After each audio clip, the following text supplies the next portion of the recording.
24 wins during the regular season. They won a tough one to clinch that top seed over last weekend, beating Pitt 78-76. And we are underway. Wake Forest winning the opening tip. Great to have you, partner. Great to be back with you, my man. You were moonlighting on me last night. Jay Billis, he kept me up late, very late. Well, I'll tell you, NC State looked amazing. We've talked about their guards all year. Is Clinton up top and picking up where he left off. Yeah, let me tell you who's looked amazing. Not only Clinton, but Cam Hildreth. Both these guys have been a great duo to help out Tyree Appleby here in the ACC tournament. Miami Hurricanes, man, they can shoot it. They deserve that #1 seed. They hit about 49%, 37% from three. Here's Pack right away, off target. And one of the things to look at, OB, is we get opportunity to see the Wake Forest starting five. Of course, led by Appleby. We talked about a number of guys in this mix. But when you think about this game, this is a perfect matchup of size for Wake Forest.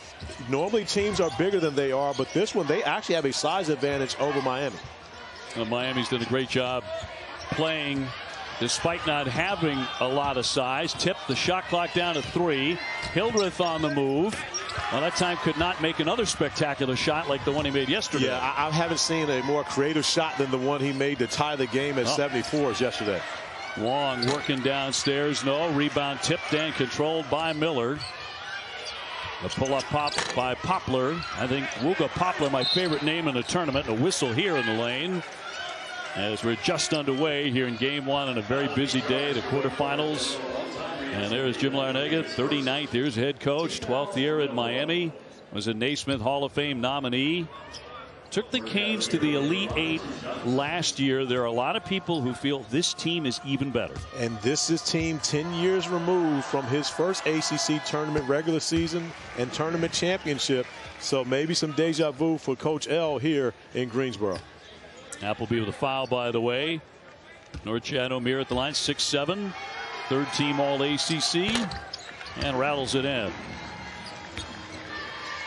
And Steve Forbes on the other side. He's had a top 3 scoring team all season long in the ACC. An excellent three-point team as well. They can be so dangerous. One thing for certain, Steve Forbes can coach offense. He's always got teams that understand how to put the ball in the hole and normally have a guy leading it like Appleby, although he misses on that possession. 19 points a game, the ACC's #1 scorer. Here's Poplar around and out. One thing to keep an eye on, the turnovers for Appleby. The extraordinary stat that when Wake Forest took on Miami earlier in the season, Miami winning that game, Appleby was turned over by the Hurricanes 12 times. That's a lot of turnovers, OB. 12 times. That's one guy. OB, I was a guy who was known to turn the basketball over. I would do that. But it might take me 2 to 3 games to get to 12. 12 is a lot, and that just shows you the lack of depth that Steve Forbes has at the point guard position, because in a normal scenario, once you get to 7 or 8, you're coming to sit down. Right. Can I say it again? 12 times. He also had 9 assists in that game, which is rather incredible. Slams on the brakes. Little fall away, no.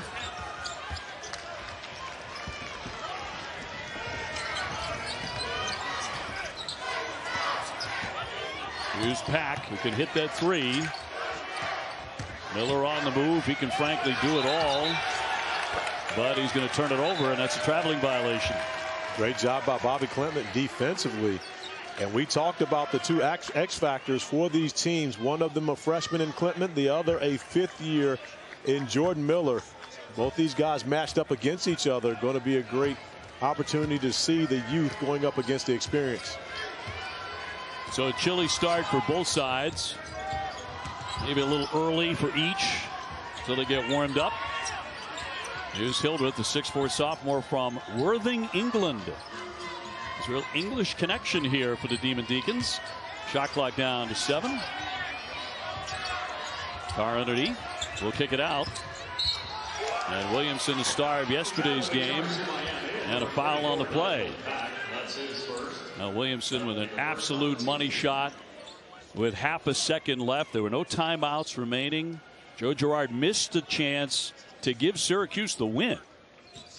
And smart play by Tyree Appleby to be able to push the basketball and get it to Daivien Williamson. But Obi, one of the things that you always like to look at when you see this matchup, of course, Miami, the #1 seed, a double bye.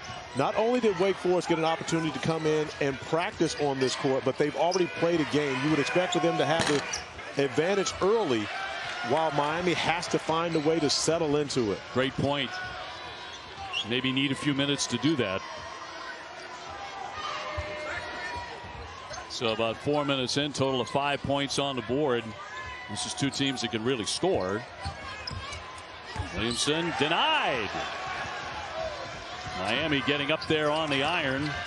Here's Wong. He scoots in for two. And smart play by Wong, not settling for the jump shot, continuing to attack the basket, seeing the ball go through early, getting that layup, builds that confidence for the jumper much later in the game.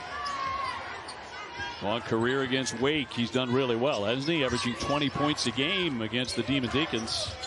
Hildreth around the back, comes in averaging 12 points. Really fine defender too. Trying to back down. Trying to make a move there. Banks it, and a miss, but a foul too. He and Poplar going toe-to-toe. Attacking the rack. The ACC's Player of the Year, Isaiah Wong, not settling, getting closer to the rim and getting a bucket.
ESPN's exclusive presentation of college basketball is brought to you by New York Life. Over 12,000 agents there to help guide you through life's happiest and most difficult times. And Chang Can Dunk, an original movie streaming March 10th only on Disney+. Wake Forest and Miami, the #9 and #1 seeds. Tyree Appleby with 35 against North Carolina this season. Also had a big turnover game, as we mentioned. Let's toss it to Dre. Well, thank you, Dave. Listen, last time these two teams met, it was a scoring showdown. Wake Forest put up 87 points. They had 6 players in double figures. They hit 15 threes. But you mentioned it, the turnovers, 19 total turnovers. And it's one thing to have turnovers. It's another thing to have what even basketball coaches refer to as pick sixes. Miami scored 34 points off of Wake Forest's 19 turnovers. So taking care of the basketball is pivotal. You all talked about Tyree Appleby having 12 of those turnovers. Corey, what have you seen in Appleby in this game compared to last time against Miami so far? Dre, I've seen from him early a focus on making sure he takes care of the basketball. And, of course, you as a point guard, did a little research. Your career high was 5 turnovers in a game. After that, when you play the same team again, did you have a different mental approach when you went against them? Just a different level of control and decision-making and being a little more intentional, especially to start the game. Do you know how you start the game and you're going so fast and you're playing so hard against a Miami team that plays such a fast-paced defense? For me, I came out a little bit slower, a little more intentional the next time out. I believe we've seen exactly that from Tyree Appleby in this one. By the way, great player, all ACC first team, #1 scorer in the league, received the second most votes for ACC player of the year. Over the shoulder, Omer can't hit it. And here come the Demon Deacons. Everybody has a bad day, but that's the most turnovers in the ACC since 1999 by one player. And this is a guy who's normally very shorthanded with the basketball. He's not a high turnover guy, but that also speaks to Miami's defense and the way that they can get after you and put pressure on you on the perimeter. You see when he comes off a screen, he's got 2 guys around him. Andrew Carr got an open look. Only 33% from the three-point line. Wake Forest hits 37% as a team. Pack can't hit it. Rebound tipped up and in. You talk about Miller with that little left hand flip there and the variety of things he can do with his game. He's got 6'11" wingspan. But that's him. I mean, he's a lefty, but at the same time, he's one of those guys that does everything. It's not as though he's the leading scorer or even the leading rebounder, but he's second in everything. He's second in assists. He's always the guy making plays and what he does defensively as well. He runs out, over the shoulder catch, knocked away by Williamson. A nice play to recover there defensively. Great job by Daivien Williamson getting back. But Jordan Miller, we talked about him as the X factor. And OB, this is the reason why, in my opinion, Jordan Miller was the ACC's player of the year. Because you want to talk about the best player on the best team and to take nothing away from Isaiah Wong. But they win because of Jordan Miller. He's the guy that does all the little things and leads them on and off the court. As you say, left-handed, so he's got that extra weapon too. What tough shot by Isaiah Wong as he drops it in. But that's ACC Player of the Year type stuff right there also. Certainly Maybe they should have been co-ACC Players of the Year. And I believe one of the reasons why Jordan Miller actually was not on the ballot to be ACC Player of the Year was because it would have taken votes away from Isaiah Wong. Right. Whistle there. Joseph will commit the foul, trying to stay with Appleby. Easier said than done. But guarding Tyree Appleby is something that is always going to be on the minds of the Miami Hurricanes. They recognize how difficult he is to defend. So, of course, the greatest compliment in the game is to command a double team. And you see Tyree Appleby does that against these Miami Canes. Appleby, his first ACC tournament, came in leading the conference in points, assists, and minutes played. Just a standout year. He's free in the corner and airmailed that one. That didn't touch a thing. Wong to push the tempo. Miami running. Joseph got airborne, didn't know what to do with it. Here's Hildreth. He finds the lane and he will slam it down. Yeah, I can tell you right now, Jim Larinaga does not like that. Coast to coast with the easy finish for Cameron Hildreth. The one thing that Coach L wants to do is make sure they get back and set their defense on every possession. Not able to get it done on that one. 10-6 the Canes. Free is Walker coming off the bench and a misfire. Clintman with another rebound. You're talking about a guy who had 17 and 11 yesterday. As you said, a double-double in the first half. He's 5 points, 4 rebounds a game. Those are his averages. He just blew those out of the water against Syracuse. But, OB, one of the things that we know, and the coaches will tell you at all times, at this point of the year, freshmen are no longer freshmen. You played an entire season. You understand the speed of the game, the physicality, everything that's involved with it. And Bobby Clintman is growing up at this point and being relied on more so by his team. What a great time to have your best performance by far against Syracuse, and a thrilling win for Wake Forest. Last game in Jim Boeheim's storied career, as it turned out. We didn't know it at the time, but no longer the head coach for Syracuse after 47 years and an amazing job. Hildreth, tough shot. He makes those. Cameron Hildreth, and one of the great shots of this ACC tournament so far against Hughes yesterday. That whirling dervish that tied the game with 28 seconds to go. Bounce up top here for Beverly. Beverly getting it off to Wong. Shot clock inside 10. ACC Player of the Year can't knock it down.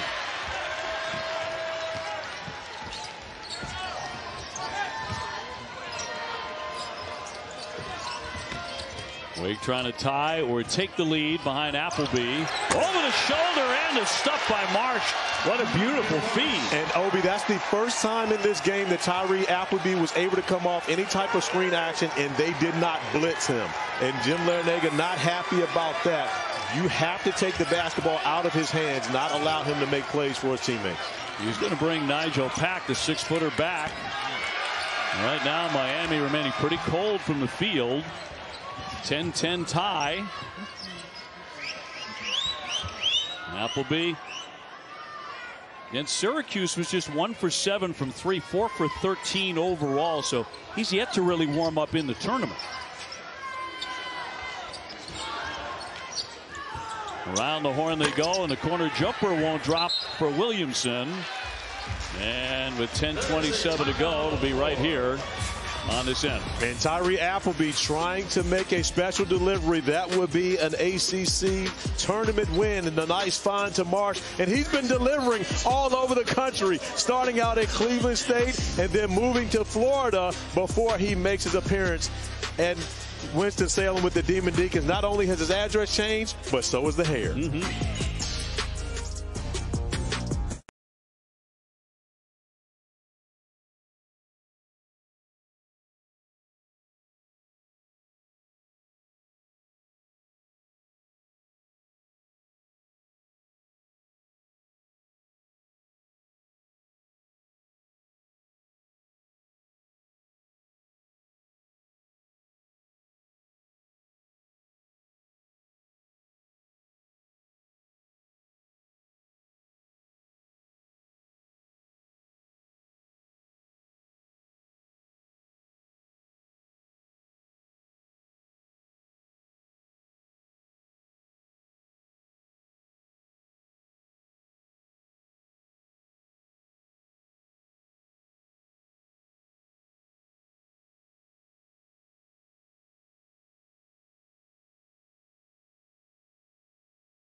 Little pickup ball right down the street there at Greensboro. Guys out there making shots on a beautiful day. Apparently you get an extra step in Greensboro as well. Great to have you with us for ESPN Champ Week. And back inside, both sides off to a bit of a cold start, but you were making the point about, the double bye for Miami, and they just look choppy at the beginning. They really do, and we look back and we see the pickup game. Those guys are familiar with their park. But right now, Wake Forest is familiar with this building, not only because of the fact that they had opportunity to practice and play in this building yesterday, but it's also the Greensboro Coliseum. So the Demon Deacons get a couple reps in this building normally each and every year. Miami collapsing on D. Pack can't convert. Tip won't go. That one is, and again, it's Miller. It's that guy. The guy that steps up and make big plays for Miami all season long. And again, it's not though you have to run sets. You don't have to run plays for Jordan Miller. He can find his way to score and have impact on the game without you calling his number. 6'7", plays a lot taller than that, doesn't he? But you know what? He's legit 6'7". He's one of the very few guys that is actually his program height. I know that's your thing. you want more accountability in the actual program. Here's Appleby short. Marsh with a big rebound and up and in. Well, he never misses. He's only making 88% of his shots. And going up. Now he's 2 for 2 today. So his percentage is only going up. He will end up shooting most likely 90%. 1 for 92. Here's Miller on the spin. Another spin and another one. 3 times. And this time, you call his number. You need a basket. Give it to Jordan Miller, who's playing against a player that's at least 3 inches taller than him on the block, but still not deterred. Now Miller has scored 8 of the last 10 Miami points, so he's taking it on his back. Frankly, he's done that all year. Hildreth really working hard in there, makes another difficult shot. But speaking of making plays, he's done that. Tyree Appleby comes up with the steal. They'll get it back to him for the 3. Rebound popped out high, controlled by Carr, and another opportunity here for the Deacons. Tied at 14. Quick moving first half. With these two teams, Dre mentioned, they like to get up and down the floor. Miami scored 97 points in the first matchup between these two. Hildreth got to get a shot blocked by Beverly. And a shot clock violation. Tight D by the Canes. And we talked about that X factor, Jordan Miller, who isn't as tall as Andrew Carr, but he's nimble and able to find a way to score over top of Carr, even though he's given up about 3 to 4 inches in that matchup. Jordan Miller off to a great start, 4 of 6 from the field, 4 rebounds already with 8 points. And he stepped up at 17 points for Miami in that win at home over Pittsburgh, where they were able to clinch the ACC regular season championship and his #1 seed. Well, he had 27 against Wake in February, and a tie up here under the basket with 8:18 to go. Let's go to Dre. Well, you all are talking about Jordan Miller and that spin move that he just put on. And he said from playing 21 with his older brothers, he has 3 older brothers, Javon, Justin, and Jeffrey. He said that was instrumental in helping him become the player that he is today. The one closest in age to Jordan is still 5 years older than him. He said, I was the runt of the group. I had to work on my touch and being able to finesse around my older brothers. Now, he said once he got to be like a sophomore, he started winning those games. They didn't play as much, but the younger 21 games helped him build his. Dre, when you look at that picture, strong genes from the Miller family, because they look like they're all the same twins, yes, or quadruples, whatever they are at that point. But again, they all look alike. You can tell the difference in age by size, but look exactly alike. I had to ask which one is actually Jordan earlier. Beverly lets fly and knocks down a 3. Harlan Beverly, 6'6" junior out of Detroit. And if the ACC had a comeback player of the year award, it would have been Harlan Beverly. He has given Miami such huge performances, especially in big games, all season long, not only offensively, but defensively as well. So Miami beginning to get hot. Appleby jumping in and banking it in. Miami, though, started 4 for 16, and now 4 for their last 4. And it's Miller really leading them more than anybody. Yeah, we talked about, Wake Forest with the advantage of having played in this building yesterday, but the disadvantage is fatigue, and that's something that you could possibly see happening with Tyree Appleby as this game goes along. Beverly with a floater and an offensive foul that goes against the Canes. And a timeout. Talk about, the X factor as a guy who can play even bigger than 6'7". That family triplets, photo. at least triplets. For the Miami Hurricanes, attacking the basket, coming up with offensive rebounds, the putbacks, the finishes, and of course his ability to go one-on-one, what he learned playing against the big brothers at 21, the smaller guy playing big on the block. 8 points, 5 rebounds, so he's on his way to a double-double in the first half. He's made 4 of 6, almost as if he sensed, hey, things are going in a choppy manner offensively. Everyone's a little bit sleepy. We're not making shots. Took the team on his shoulders, and now Miami leads 19-16. And it'll be 4 of those 5 rebounds are offensive rebounds, so that's just hustle plays.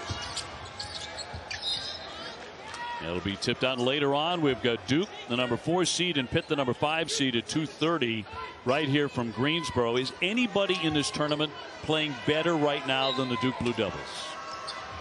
Well, after the explosion I saw yesterday from the North Carolina State Wolfpack.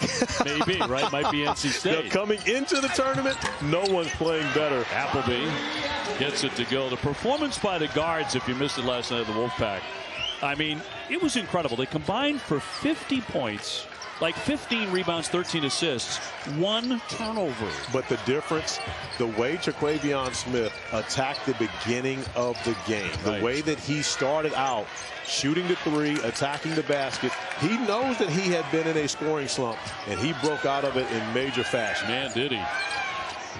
Long one, Poplar, no. Second effort, O'Meara. Boy, is he strong. But Miami right now, their best offense is just throw it up on the glass. They're going to go get it. We talked about the 4 offensive rebounds for Jordan Miller. That has to be 2 or 3 already for Norchad O'Meara, and they have dominated the second chance points. O'Meara, the former Sun Belt Player of the Year at Arkansas State, only 6'7".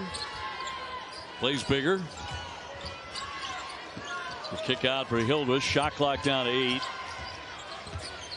Hildreth going to make a move. Caught underneath. Got it up high for Appleby.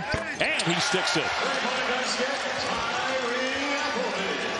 Tyree Appleby continues to get it done, whether it's facilitating or scoring. He's the guy that's called upon. That's his first make from beyond the 3-point arc. 1 of 5, but 7 points, 2 assists already for the ACC's leading scorer and assist man. And he has the last 7 for the Deacons.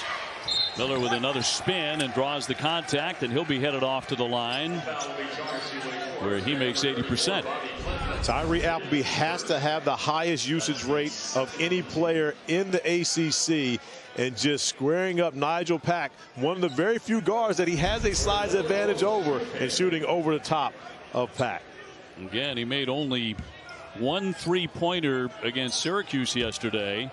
On the topic of Jim Boeheim and Syracuse, I want to get your opinion on how everything unfolded yesterday for Boeheim and the Orange. Well, we start with the fact that, you know, it didn't go his way with Daivien Williamson knocking down that 3 to end the tournament for Syracuse. But, you know, the press conference afterwards, of course, it was very Jim Boeheim.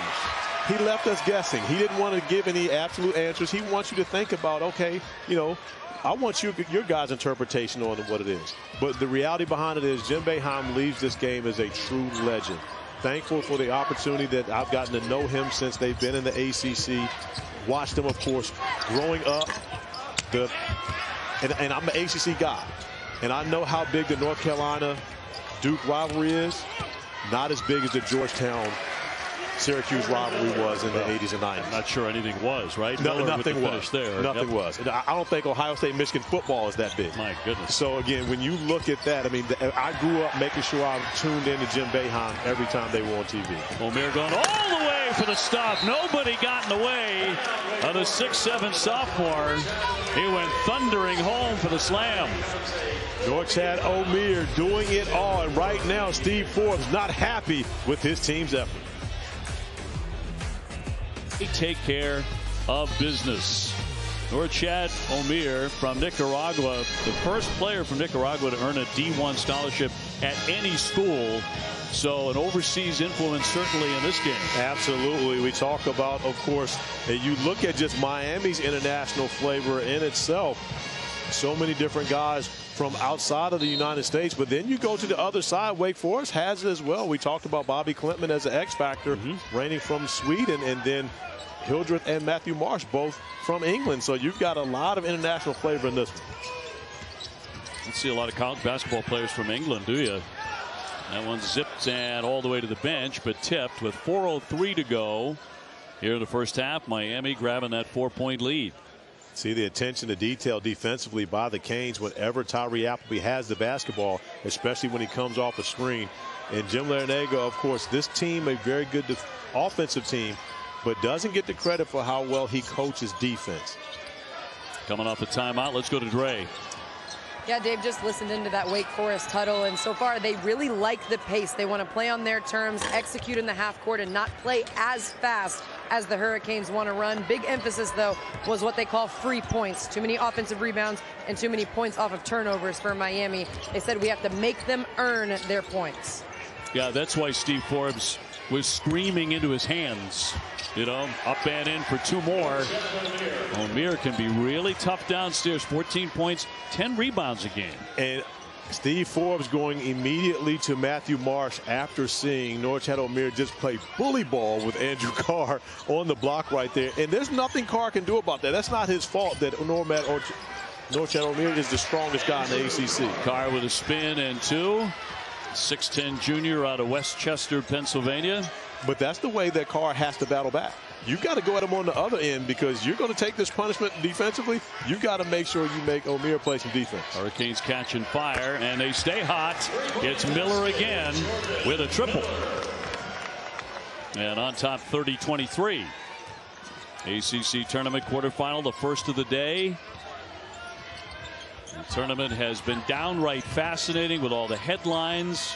Coaches leaving their programs. Jumper on the way off the back of the iron. Comes out high to Wong. Nifty feed there to Poplar. Lines up a long one. It's Miller again to tip it to himself. Of course, after knocking down a 3 on the last possession, Jordan Miller coming up with another offensive rebound. And that'll go the other way. Offensive foul on Isaiah Wong. That's number 1. OB, we showed the pickup game at the park earlier. I promise you, is a guy out there that plays bully ball, and this is the definition. Ooh, right to your chest. Nothing you can do about that. Move you about 4 feet back, and then I'm just going to go lay it up.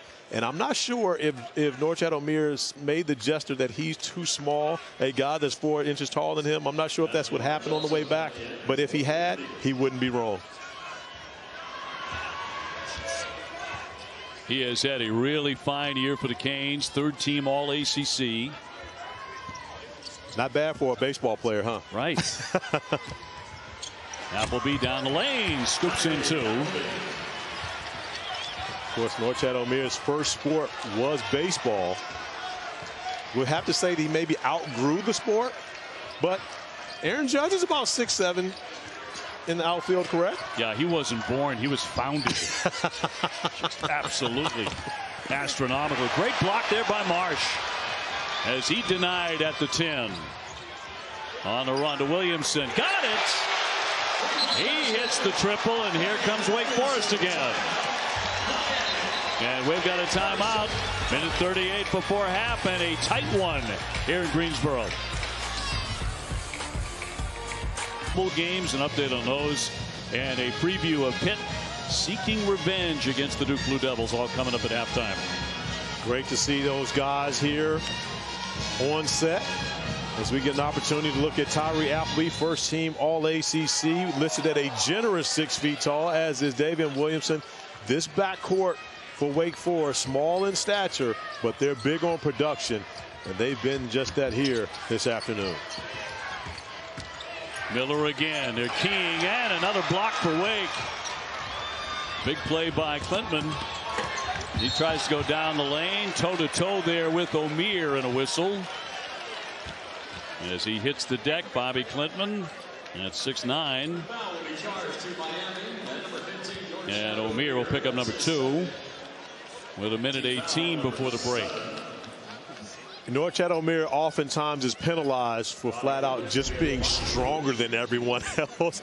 And again, Omier goes up vertically, but he's so strong that the freshman Bobby Klintman just falls backwards. And again, I don't know that Omier did anything wrong on that. He went vertically, but he's just strong and is going to knock Klintman, you know, on his back, trying to challenge him. I think he's used to it by now. People just bouncing off him like ping pong balls. And hitting the bench again with 2 fouls. So Larrañaga gets him to the side so as not to pick up another one. Yeah, we talked about Norchad Omier, his first sport being baseball. And, of course, he's excelling on the basketball court. But if this doesn't work out for him long term, I'm sure there's an NFL team that may want to look at him as a tight end. He may want to cover all the major sports. Maybe another major league sport. Alex Cora, Miami Hurricane, a big fan of these Canes. He watches them all the time. Keeping an eye, the Red Sox manager. And it's Wong to knock that one down. Isaiah Wong getting to that mid-range where he's so dangerous. Miami up 32-29. See how they have heated up after a 1-for-10 start. And a whistle with 45.9 seconds. And that'll go on Klintman of the Demon Deacons off the ball, number 2. So we check out the bracket. Still to come, as mentioned, Duke and Pitt. That should be a dandy. 4-5 game is always terrific. You got Virginia, North Carolina, Clemson, NC State. NC State just rocking and rolling last night. Obi, all 5 days of the ACC tournament are great.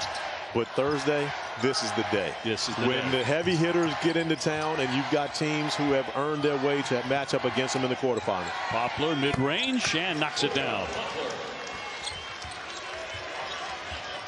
So Miami intent on going to the locker room with an advantage here against Wake Forest. And our first quarterfinal today. Back for Hildreth. Hildreth gives up the dribble and another whistle, and that one's going to go against Wake Forest.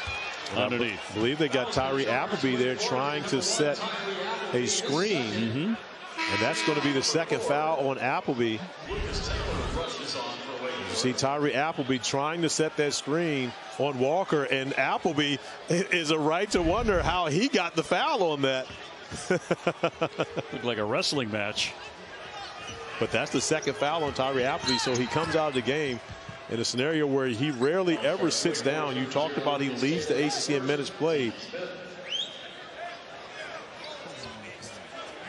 Still doesn't want to come out. 9.1 to go. Taylor with the foul.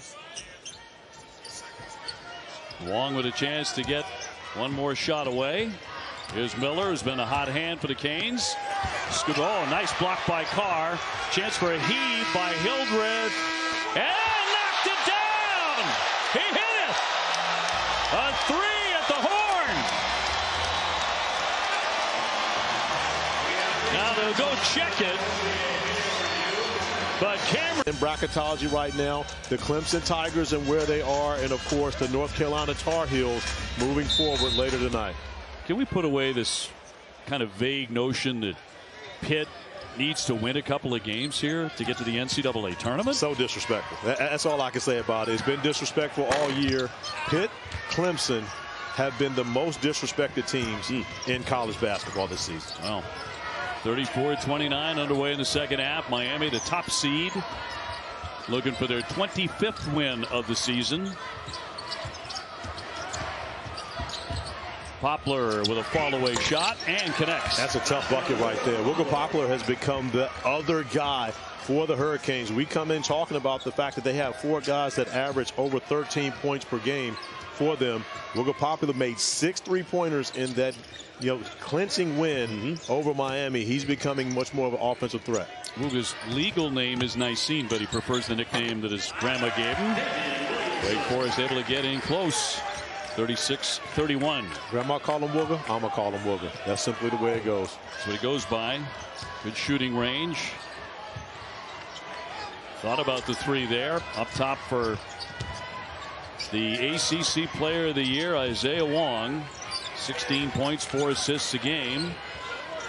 Pack will launch off the front iron. Wake, on the other hand, 19 wins after their thrilling victory over Syracuse yesterday, and wriggling underneath the man who nailed down that win, Williamson. Yeah, Williamson, primarily known as a 3-point shooter, but a number of times in this game doing a great job going off the bounce, finishing at the rim. Miller to the paint strong on the dish, and one as well on the finish by Omier. Let's check in with Dre. Thanks, Dave. Well, I caught up with Coach Forbes coming out of halftime, and he said a few things that they have to fix. They've got to get back on defense, take care of the basketball, which those two things go hand in hand. And the other thing he wants to look for is them being more aggressive in the half court early in the shot clock. He said we can't just pass it around the perimeter, which is what we saw Williamson do just a possession ago. You know, one of the things also, Dre, for the reasons why they've been passive is because Miami's done a great job blitzing Tyree Appleby when he's coming off those screen and roll actions. So just as you mentioned, Daivien Williamson attacking the rim, Wake Forest is going to have someone else step up and be a playmaker for them, with Appleby drawing so much attention. Now Bobby Clemson out now with 3 fouls. So that's a major development with 18 minutes to go. Who had such a huge game yesterday, 17 and 11 against the Orange. He's now on the bench. But Matthew Marsh started the majority of this season, so he's more than capable of taking care of those minutes. And he's a bigger body to have to defend Norchad O'Meara, so he can help Wake Forest in this matchup. Miami looking to build on their lead, and they can do it that way. Pack absolutely drained it. He's 41% beyond that line. And you're put in a tough predicament when you have Nigel Pack coming at you and a shooter on the wing. But suggestion, take the ball out of Pack's hands. He's the most dangerous guy from beyond the three-point arc. Williamson shut down, trying to get to the lane. Carr will fire. And a whistle, and that will go against Wake Forest. Matthew Marsh at 7-1 from Cornwall, England. And that's number 1 on the big fella. You know, we had a shot of Steve Forbes there a moment ago. Before the second half began, he called over one of the officials, Bill Covington, and they had a pretty serious heart-to-heart. And it was fascinating to watch Jim Larrañaga standing about 20 feet away, looking at them. He had kind of an amused look on his face. Here's Miller. Big rebound again by O'Meara, and they finish it with some nifty passing as well. Poplar, and that leads to a timeout. 44-33 Miami. The second chance points, Miami's really dominating in that category. Again, we mentioned Steve Forbes calling over Bill Covington. They had a fairly lengthy chat. Actually, it seemed more like one way. But Jim Larrañaga was off to the side, about 20 feet away. He was kind of watching, and then Bill did the smart thing, came over and explained what they were chatting about. For more on that, let's go to Dre. Yeah, I just got word that the conversation was about a play that happened in the first half, and you all talked about the play. Tyree Appleby sets a back screen, pretty physical back screen, and Tyree Appleby ends up getting the offensive foul on the screen. So Coach Forbes was spiritedly looking for some clarification on that call. And more importantly to that, Dre, it was the second foul on Tyree Appleby, who leads the ACC in minutes and, of course, is the most important guy to his team in this league. So Steve Forbes recognizing how important that call was. Appleby lifts and connects as he will bury a 3. And, of course, as we talk about him, he continues to show his importance to Wake Forest and their chances to be able to win, knocking down the three-pointer. No rule, by the way, that says Bill Covington, very classy official, that he had to go to Jim Larrañaga and say this is what he was asking about. He did it out of decency there and courtesy. And there is Jordan Miller on target again. Well, and also Bill Covington didn't have to go over and talk to Steve Forbes. So let's give Bill Covington a lot of credit. Sure. And that's one of the things about this league. The relationships between not only the officials and the players, but also the officials and the coaches, I think, is a strong one. Appleby trying to get his teammate Carr out of the way, and now he throws that one away. Those two unable to get together as they fumble it. Carr kind of caught in the middle right there. Appleby wasn't sure if he was going to cut to the basket or if he was going to pop back behind the three-point line. Led him toward the basket. The Carr never moved. 47-36 Miami. Looking to move on, the number 1 seed. Wake Forest coming in as the number 9 seed. They want to be the Cinderella here.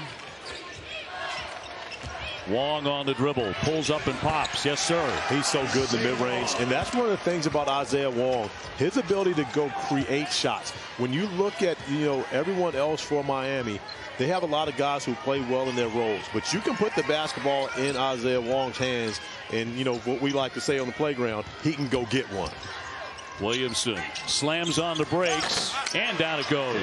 What a nice variety of shots. It has been a lot of shot making, great shot making. Of course, still no one will top what Cam Hildreth did yesterday to tie the game at 74. However, a lot of shot makers in this game. Isn't that interesting? Because Daivien Williamson hit a three-pointer almost at the buzzer to win the game. And yet the shot you remember is Hildreth, and that'll go the other way. 15-18 remaining in this contest. That's Omir's third foul. 49-38 Miami. Basketball is brought to you by Principal. When you take care of your team, they take care of business. Wake over the years. How about the great Randolph Childress, a great friend of my friend Corey Alexander. Boy, when those two get together. And how about Tim Duncan, 1996 ACC Tournament MVP. We had a huge team dinner, a broadcast dinner at Ruth's Chris here in Greensboro the other night. You two guys, you and Randolph going back and forth, remembering each other's remembrances is fascinating. But you notice how Randolph never remembers anything negative about himself. See, that's the thing. I remember his positive. I remember when he had the best HC tournament of all time. Now, the asterisk beside that is I was injured. I didn't get to play, which means that he was able to make that happen. It wouldn't have happened if I was on the court. But Randolph never remembers any of the bad times, like when I kicked his butt in 1993 and sent him home. There you go. So therefore, he never remembers that part. He only remembers when he wins. I was at the dinner. I was right next to you guys. We were there for 3.5 hours. I didn't say a single word. You did. I just listened to you guys go back and forth. It was the most entertaining part of the whole night. You did. You ordered your steak. I did, right.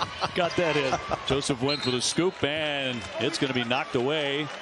Actually off of him and out, so it's going to be Wake Forest ball. I'm just here to jump in and say I don't think you can believe any veteran, former player recounting their experiences. I think you got to go to the tape. You got to go to the stat sheets because it's all skewed. All of it's going to be skewed. Dre, I got receipts, Dre. That's one thing. I carry receipts. You can look up 1993, Virginia versus Wake Forest in the ACC tournament. I got receipts. Foul's going to go on Hildreth. So, I mean, it's true. Everything, thankfully, is on record. So let's go to the tape. Now, again, I'm not on this tape. I'm injured. Because one thing for certain, I am not on that tape. He did my boy Touche, a.k.a. Jeff McGinnis, dirty on that one. That was the dirty part, the wave. And he's fortunate Touche didn't see him afterwards. Randolph was doing a lot of media because Touche wasn't happy about that. But you've got to make the shot. You got to make the shot. I mean, again, the single best performance I've ever seen over a 3-day span. He earned it. He deserved it. Ooh. Joseph, nothing but net. Bensley Joseph, the sophomore, 38% from three, and that lead is up to 52-38 Miami. And now Miami starting to get a rhythm offensive. We talked about the fact Wake Forest had played in this building yesterday. Miami starting to look now like the Miami Hurricanes we've seen all season long. Appleby to the baseline. Tough sledding underneath. Still trying, no. Here comes Jordan Miller. And that's a travel on Poplar with 13:49 to go. Champ Week on ESPN presented by Principal. And the tournament presented by New York Life, the Pac-12 men's tournament. UCLA dealing with injury issues, but Arizona had a great non-conference schedule, a little inconsistent in Pac-12 play, but two great teams coming out of the Pac-12, a chance for the West Coast to regain a title this season. I don't think there are any elite teams in college basketball right now. I think it's going to be a wide open field in the NCAA tournament. Hildreth out of the double, shot clock down to 6. The kick for Carr, and Carr into the lane, and he's tied up. Wong got in there, and the possession arrow goes over to Miami.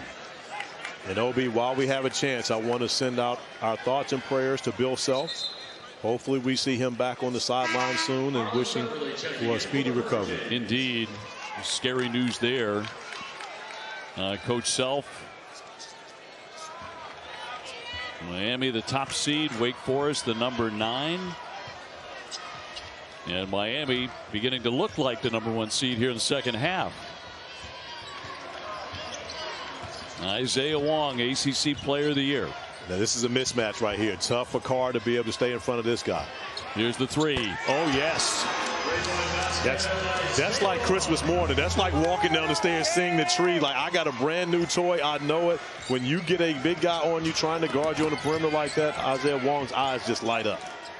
Miami 8 for 10 shooting it in the second half. And now they look really comfortable. And that is not good news for the Demon Deacons. Over the top and a slam for Marsh. Hildreth with the feed. And a basket Wake desperately needed. And a 15-point lead for the Canes. Wong at work again. And Hildreth took it away from him. Nice defensive stop there by Hildreth. Regardless of the score, Cameron Hildreth continuing to do the job defensively. Beverly trying to hold up Appleby, commits the foul. The one thing you don't want is Hildreth getting switched off, because Andrew Carr finds himself on an island, stranded, trying to defend Isaiah Wong at the top of the key, who steps back and knocks down the three, and you see the big smile like, Obi, that's Christmas morning right there. You get that matchup, Carr has to get him back on the other end of the floor. That might be the player of the year clip he should use. I mean, again, that is definitely one to go with his highlight reel. Pull up by Williamson, denied. Back out for Hildreth. Tried to get inside, left it behind. And that's going to go the other way. That's going to be an offensive foul. That's going to be number 2 on Miller. The Blue Devils are here. Number 4 and number 5. Our next quarterfinal coming away from Greensboro at 2:30. As well for the 2:30 tip against the Blue Devils. Get a look at their resume. Joe Lunardi has the Pitt Panthers as an 11 seed for the NCAA tournament. And I can tell you right now, as an 11 seed, they will be the most dangerous 11 seed in the NCAA tournament. When you get an opportunity to look at the resume, not only is their best win at Northwestern, where they went to Northwestern and blew out the number 2 seed in the Big Ten tournament by 30, but also they've had wins against Virginia, wins against Miami, and 2 wins against North Carolina in the ACC this season. This should be a terrific battle against a Duke team that is clicking on all cylinders. They're healthy. 11:50 to go here. And a lot of work for Wake Forest to do, trailing by 15. Yeah, you mentioned the Blue Devils, the hottest team coming into the tournament, winners of 6 in a row. And John Shire having a full complement of players. Klintman back in, playing in foul trouble, and a misfire there. You and I talked to Coach Shire earlier today, and we asked him, are you playing your best basketball this season? He said, absolutely. And the offense is starting to catch up with the defense. They have been the best defensive team in the ACC this year as Nigel Pack gets inside and is able to get the easy layup. Duke has been by far the best defensive team in the ACC this season. And now that offense is starting to catch up as Jeremy Roach continues to recover from injury and starts to become their perimeter scorer on the outside. Do the Demon Deacons have an answer? They had one yesterday for Syracuse. Appleby has typically been that man all season long, but he can't hit. Rebound popped around into the backcourt for Hildreth. Hildreth down the lane, and it'll roll in as he took the foul. Cameron Hildreth going all the way to the backcourt and straight to the rack. And Wake Forest has had a difficult time trying to get Tyree Appleby good shots throughout this game, and give Miami a lot of credit defensively, as you see not just Appleby, but as well on the other end of the floor, Miami sharing the basketball, getting easy looks. And that's what happens when you have so many different offensive opportunities on one end. You've got 4 different playmakers for the Hurricanes when you consider Nigel Pack, Norchad Omier on the interior, and of course Isaiah Wong, Jordan Miller on the outside. So a lot of different options for Jim Larrañaga to play with on the offensive end. Wong resting at the moment on Jim Larrañaga's bench. Pack up for Miller. 7 to shoot. Easy bucket. Easy bucket. Yeah, you're right. But OB, and it's not just the easy bucket because Bensley Joseph gets the layup. Look at the playmaker. That's your 4-man handling the basketball on the perimeter and dropping a dime for the easy layup for your point guard. 59-43, the Canes coming up on 10 minutes to go. Klintman measures it, can't hit. Just has not had a repeat of the day he had against Jim Boeheim's Orange yesterday. Pack negotiating his way through all the way to the cup. Miami outscoring Wake Forest 27-14 in this second half, and this is really kind of what we assumed would happen. As Tyree Appleby is able to step back and knock down the three. The #1 seed, they just kind of get their sea legs when you come out in the first half. But the second half, they've shown us why they're the #1 seed. Yeah, they've found those legs. They're 11 for 13 in the second half. Miller to the lane, swatted away by Klintman. And at times here in the second half, it has felt too easy. It really has been. And you see Jordan Miller once again, just as simple, the eye contact, and Bensley Joseph with the back door, the easy one. And we've mentioned all the different playmakers that Jim Larrañaga has. We didn't even mention Bensley Joseph, your Boston guy. So to Arlington. Appleby swings it. Williamson in the corner. Too strong. Carr will control and right back up for two. Nice battle by Andrew Carr there, coming up with the second chance opportunity. But as you see the jump shot starting to come up short, or a little right, a little left, the fatigue starts to set in now for Wake Forest. Tyree Appleby's played a lot of minutes in these past 2 days.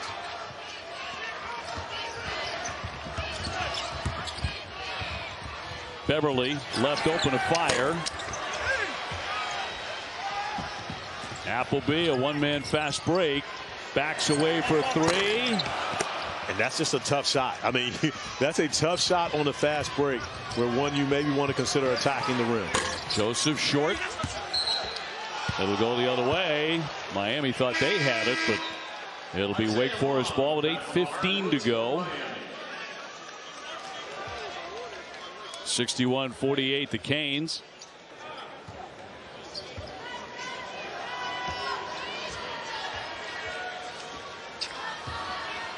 Yesterday was the Demon Deacons' first ACC tournament win since 2017.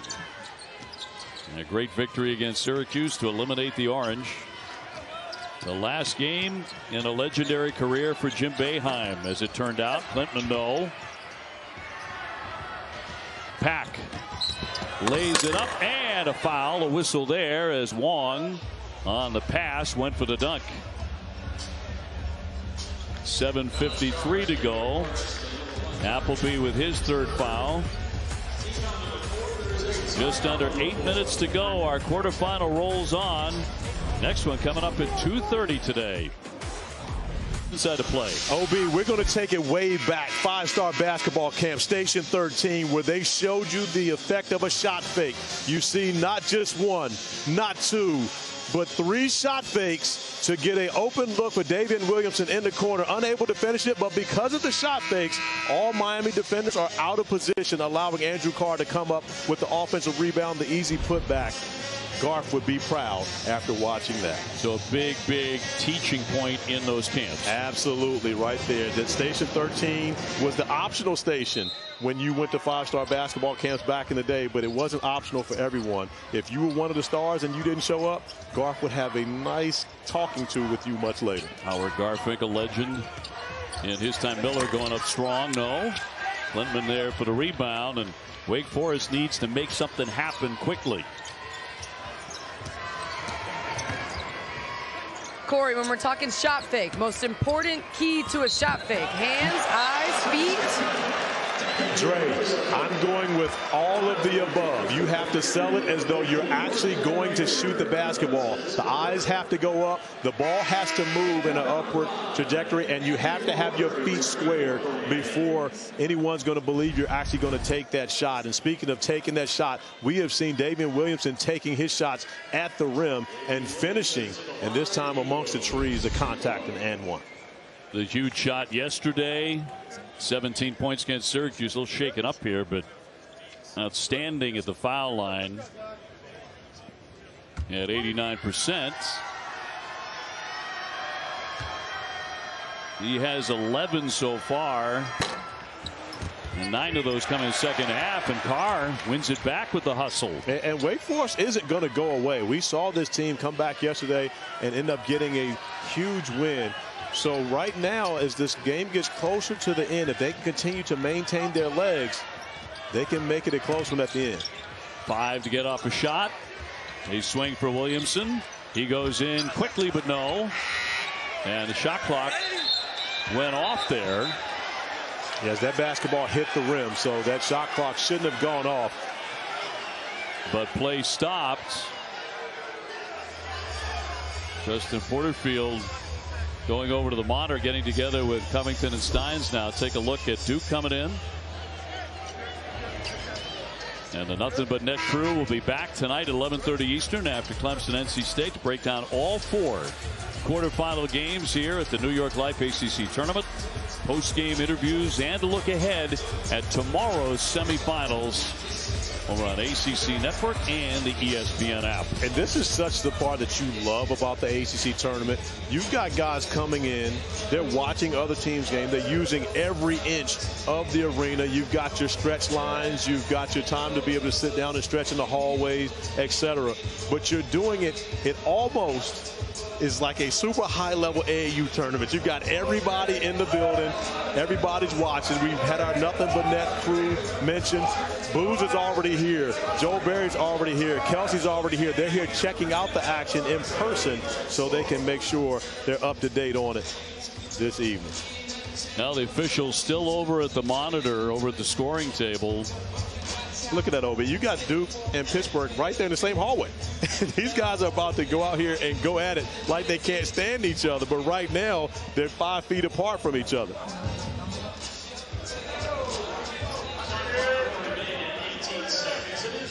Just milling around, getting his stretching in, just feet apart before they take the court here at 2:30 this afternoon. Now we're going to get a confirmation on what the conference at the mound was at the monitor was all about. 7:02 to go. And the ball will be underneath. It was actually before the foul was called the reset. So 18 seconds on the shot clock for Wake Forest. Daivien Williamson's basketball, of course, hit the rim. Great job by our officiating crew.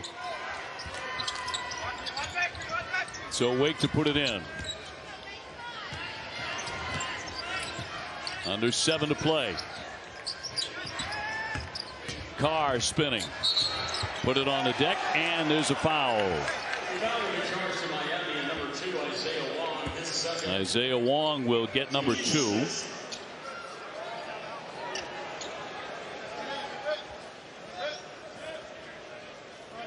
With 6:52 left. Appleby to put it in on the baseline.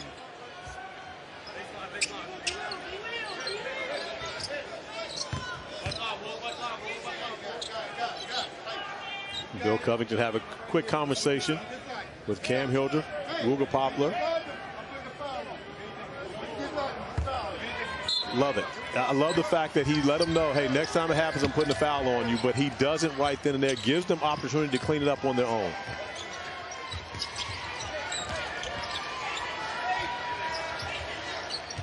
Here's Hildreth. Got to get a shot up here. Shot clock at 6. He makes a lot of tough shots. Carr with a big rebound. Nothing but white shirts around him. Appleby, no. The one thing we're seeing without O'Meara on the floor, Miami is susceptible to giving up those offensive rebounds. We've seen a number of those from Carr as of late. A pack sprawling down. That's number 4 on Appleby. Tyree Appleby, the number 1 scorer in the conference. We talked about Pittsburgh coming in. Even though these games have a lot of pressure on them, the Panthers are loose. They are not fazed by this pressure at all. And you see first team all ACC performer Jamarius Burton in there with the headphones on. He's locked in. Poplar launches. Yes, he rattles one in. That's a 2-pointer. A lot is said about the transfers and the new players for Miami. But you've got to give Jim Larinaga and his staff a lot of credit for the development. They recruited Isaiah Wong. They recruited Ruger Poplar. Step back 3. And a big rebound here by Poplar. And Miami not looking like they are ready to give up this lead. Inside is Miller. Tough pass and a tough shot. But that's it. You got to love the way they share the basketball, though. Isaiah Wong is a scorer, but he also leads Miami in assists. So he's willing to give the basketball up. Williamson left open and swishes in a three. Wade needed that one. They really did. And Daivien Williamson stepping up. We got to mention DeMar Monsanto, the leading three-point shooter in the ACC, making over 3.2 a game, out injured for the last few games for. Yeah, Wong will release. That'll glance away, and out it goes back over to Wake. Monsanto, 13 points a game. The ACC's #1 3-point man in terms of three-pointers made. Yeah, they lost him to that knee injury. Yeah, 3.2 a game. They lost him in the first half against NC State. And again, trying to be able to come up with someone to replace that type of productivity is difficult. Long one, Clinton. Yes. Line driver for three. They're still hanging around. But that's one guy who has stepped up in Monsanto's absence. Bobby Clinton has grown as a basketball player. And that three right there gets the game back into single digits and puts just a little bit of life into the Demon Deacons with 4:51 remaining. It's an exclusive presentation of college basketball is brought to you by New York Life. Over 12,000 agents there to help guide you through life's happiest and most difficult times.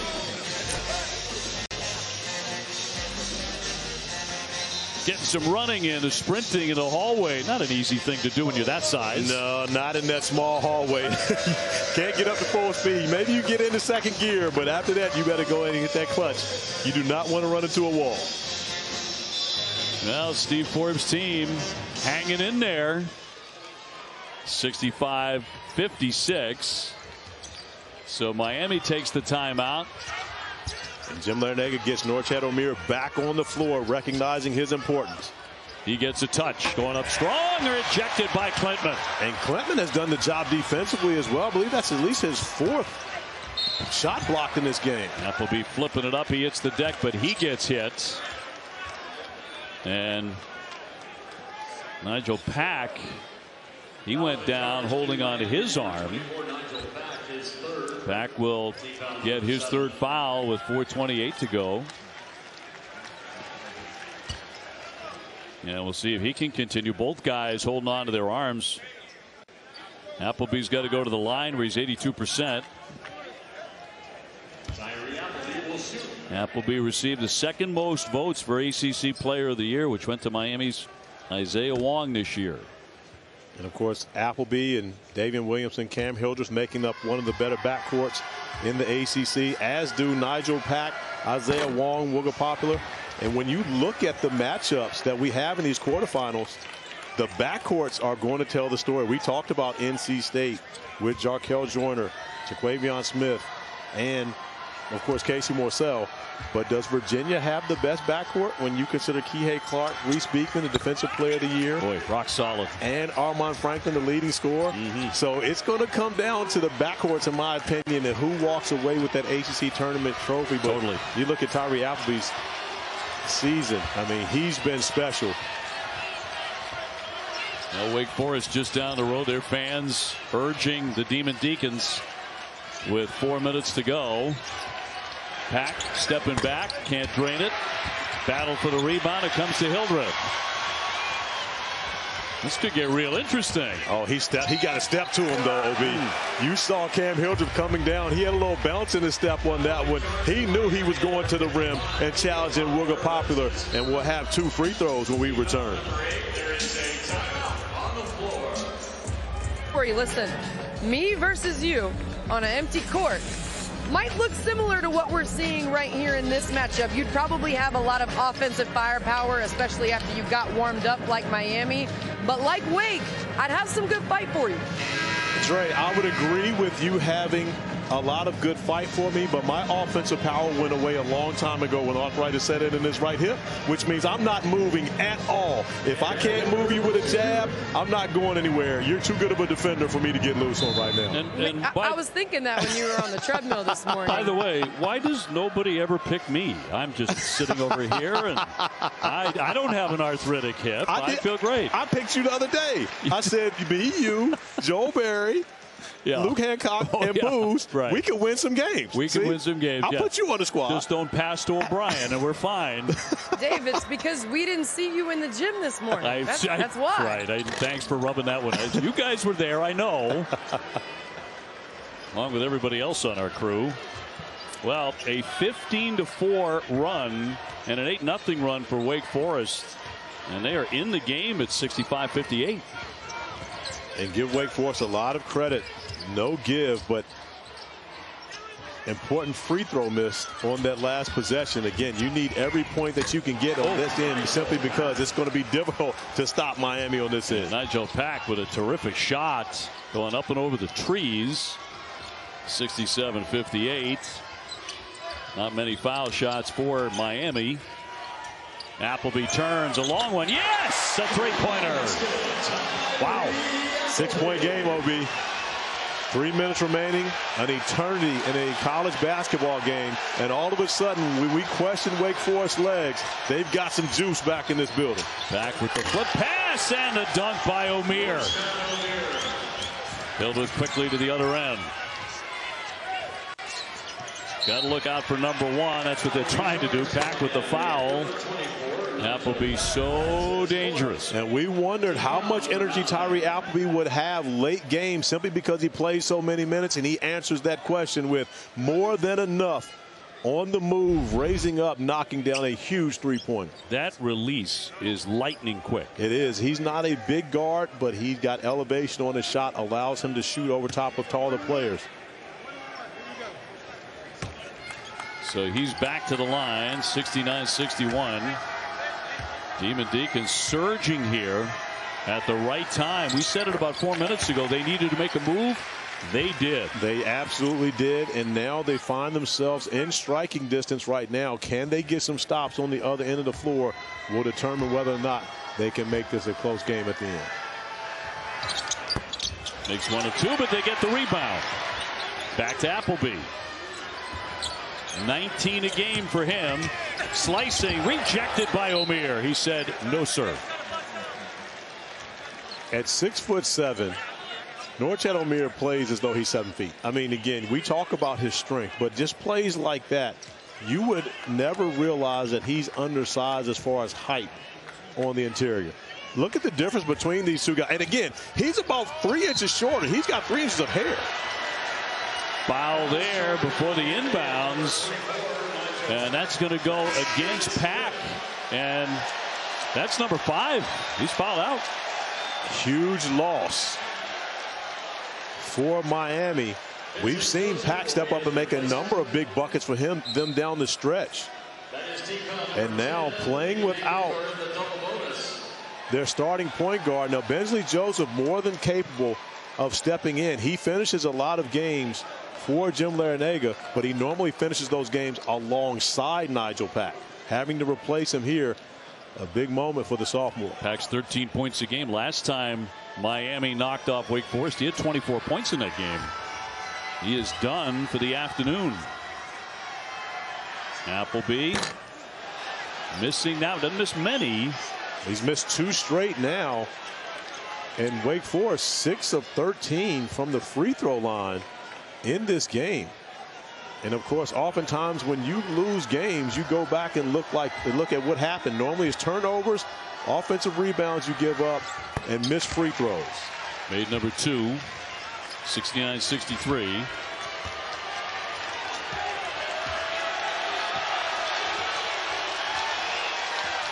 The Wake fans really coming to life here in Greensboro. And not just Wake fans, OB. There's a lot of Duke Blue showing up over there, well, rooting on the Demon Deacons. They want all the North Carolina teams in the Final Four of the ACC tournament here. After the turnover, no! Once again, it was Omier defensively. For Pack, by the way, it's the first time in his career he's ever fouled out of a game. Wow. Well, I mean, again, he's only had to play against Tyree Appleby twice. And that's a lot of pressure you have to put on the guy. Spins off the window. He'll draw the foul. Isaiah Wong doing a smart thing, going in strong. And remind you what's coming up. Winner of this one on into the semifinals. We've got Duke and Pitt 4 and 5. That's at 2:30. Later on tonight, 2 and 7, Virginia and North Carolina and Clemson and NC State 3 against 6. That's at 9:30 with Dan Schulman and Jay Billis coming away for the night session. And let's just say the Blue Devils are in the building right now. If you span this arena, you will see a lot of Duke Blue here to cheer on the Blue Devils. Long excellent at the line, extends the lead to 71-63. And a timeout, Appleby. Wake takes one here. And then looking to come back and do what they did yesterday, winning a thriller with half a second left on a 3 by Daivien Williamson, who's 38% beyond the three-point line. And a championship game coming up on Saturday, by the way, 8:30 p.m. on ESPN. That's when a champion will be crowned in this legendary tournament. Legendary, you said it. I would like to say this is the 70th ACC tournament, the granddaddy of all college basketball conference tournaments. And in my opinion, of course I'm biased, still the best tournament that you will ever see from a conference standpoint. One memorable finish after another. For some, it's a little too loud. But she's locked in. Sure is. She's into Wake, too. 2:06 to go. Appleby here.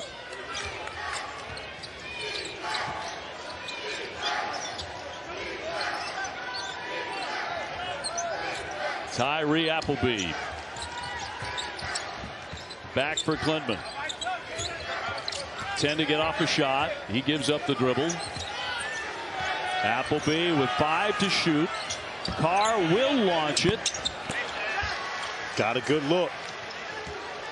And Carr, of course, is capable of knocking down the 3 ball. Got a good look on that possession, but took a lot of time. Yep. They need a stop on this possession to keep the hope alive. Sure did. Omier with a double-double for Miami. And they can run some time.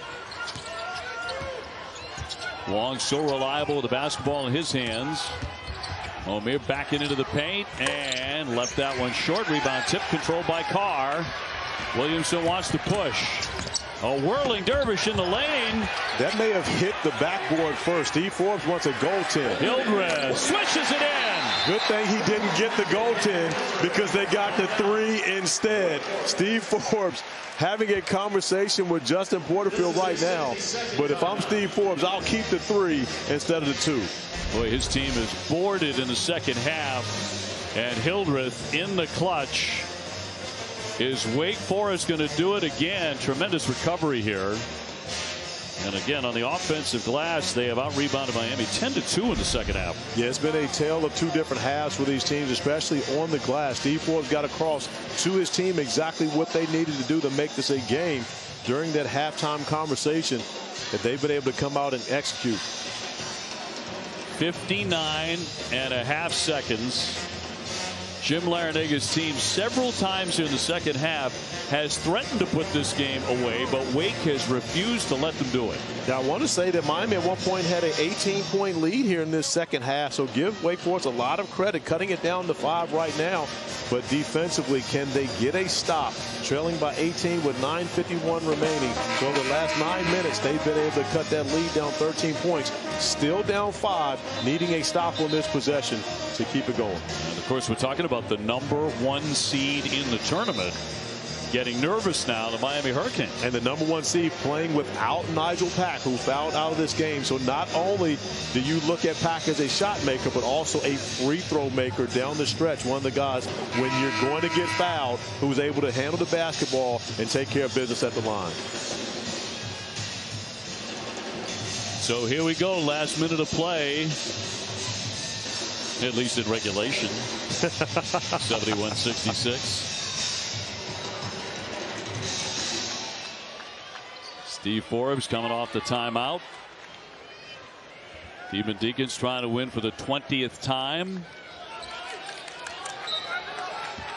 And pressure here as Wong looks to check it in.